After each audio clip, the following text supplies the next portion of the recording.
केन्दुझर जिला चंपुआ महताब उच्च विद्यालय रे गत ग्रीष्म छुट्टी रे मरामती काम होइथिबा श्रेणीगृह बारंडार उपर प्लास्टर आज हठात क्लास चलीथिबा समय रे खसी पड़िथिला। अति निम्नमानर काम करा जाइथिबा जगु प्लास्टर खसी पड़िथिबा बेले बारंडारे थिबा किछि छात्री अल्पके रक्षा पाई जाइछंती। तबे चंपुआर सर्वपुरातन एही विद्यालय किछि मास पूर्वरु पीएम श्री स्कूलर मान्यता पाइथिला।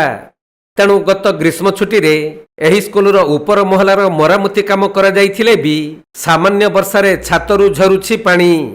आउ आजी हठात मरामती स्थानरु प्लास्टर खसी पड़िबा जगु अति निम्नमानर काम करा जाइथिबा एहा सूचाउछि।